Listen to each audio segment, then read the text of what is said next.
This week's Just One Quilt story is with my friend Laura. We've been friends since we were 2 years old, and her mum, Cath. And I remember many happy hours being in this very house crafting when I was little. So I think I owe a lot of my love of sewing to you, Cath, as well. So it's really nice to come back and share this story of the quilt you made for Laura. Well, I made this quilt for Laura and Jay's, her husband's wedding. What year was that? It was 2013. Yeah, and she asked me to make it, and we went through the books, and I said, which one would you like me to make? And she pointed to this one, which was the most difficult one in the book. And I said, are you sure? And she said, no, that's the one I really want.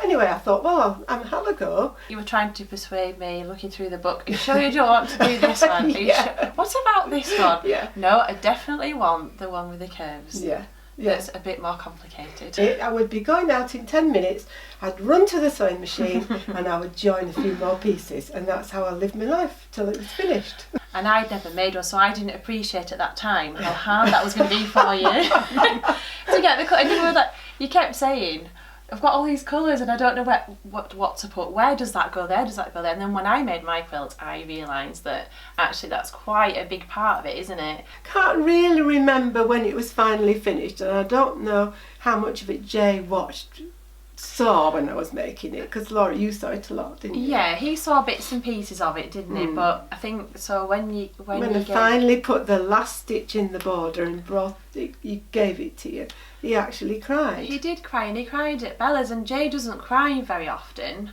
I just thought that was lovely because that just showed how much that meant to him as well. It was lovely to finish it, and the lovely thing was to see you loving it so much, really, and still seeing it there today and being part of your lives, which it is. The other day I washed it and I brought it down to the living room and I put it on the floor on the carpet and Bella and Arthur absolutely loved it, and they were sitting on it, and Arthur said, can this be our new rug? And I said, no, because it's for our bed, it's for us.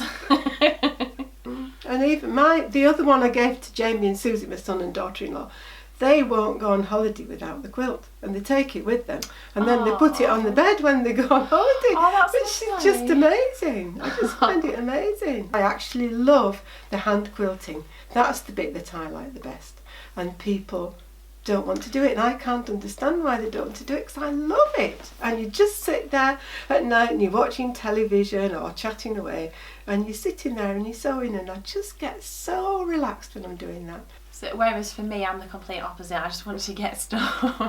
I want to get it under the sewing machine. I just want to go. I just want to get to the end. We're very different in that way, aren't we? Are. You're a finisher.